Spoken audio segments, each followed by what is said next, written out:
మహాలక్ష్మికి వస్తుందా 2500? పెన్షన్ పెరిగిందా? కరెంట్ ఉంటుందా?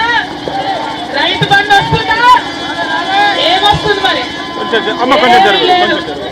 సంవత్సర కాలం నుండి మన ఆడబిడ్డలందరికీ ఈ కాంగ్రెస్ ప్రభుత్వం ఆ రేవంత్ రెడ్డి గారు 30,000 రూపాయలు బాకీ పడ్డాడు. ఎట్లా అంటే నెలకి 25,000 ఇస్తా అన్నాడా? 12 నెలలు లెక్క చూసుకొని ఎంత అవుతుంది బాకీ పడ్డాడా? మా పెద్దమ్మలు ఇక్కడ ఉన్నారు, వాళ్ళకి ఏం చెప్పిండు అన్నాడు, నీకు ఇప్పుడు కేసీఆర్ 2,000 ఇస్తుండు, నేను కంటే 4,000 ఇస్తా, అమ్మకు అయ్యకి ఇద్దరికి కూడా ఇస్తా అని చెప్పిండు. అవునా కాదా? అంటే ఎగబెట్టిన 2,000 24,000 అది కూడా బాకీ పడ్డాడు. మరి కాల్ చేసి అక్కలేని వాళ్ళకి ఏమన్నాడు? 6,000 ఇస్తా అన్నాడు. కానీ ఇంతవరకు ఇచ్చిన పాపన ఓలే. కేసీఆర్ గారే అన్నాడు 5,000 ఇచ్చుకున్నారు. ఇవాళ మీ అందరికి తెలిసి मुसलमान भाई बहन है, आप सब भी जानते हैं कैसा हालत है. अब जो मुहिम के साथ जो रियासत के लिए लड़ाई में तेलंगाना तल्ली को हमने शामिल किया था, हमने पूरे आवाम मिलकर उनको बनाया था. केसीआर साहब ने अलग से नहीं बनाया. आज आके तेलंगाना तल्ली को निकालने का मतलब क्या है? पूरा हमारे मुहिम का, पूरा रियासत का, पूरे तेलंगाना के आवाम का बेइज्जती है ये. इस बेइज्जती को बिल्कुल हम सहेंगे नहीं. और उस तेलंगाना तल्ली से बदकम्मा निकालने का मतलब क्या है?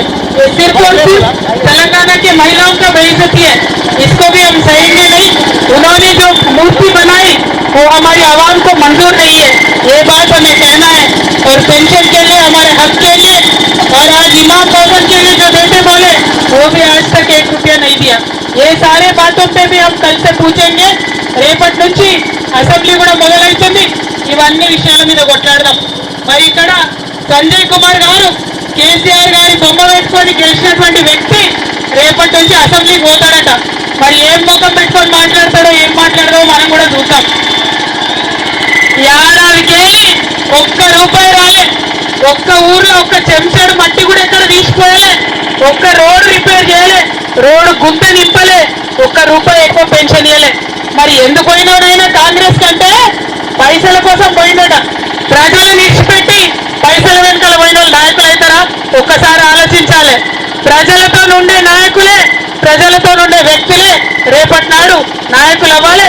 మరి జగిత్యాల్లో ఇంత అపురూప స్వాగతాన్ని ఇచ్చినటువంటి మీ అందరికీ మళ్ళొకసారి ధన్యవాదాలు.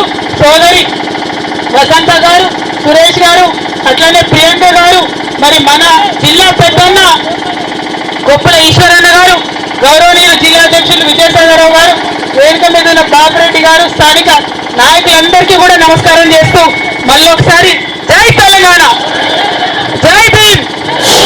బతుకమ్మ ఆడుకున్నారా? ఆడుకున్నారా? దూరం చేయగలుగుతారా ఎవరైనా మనకు? Thank you. జై తెలంగాణ.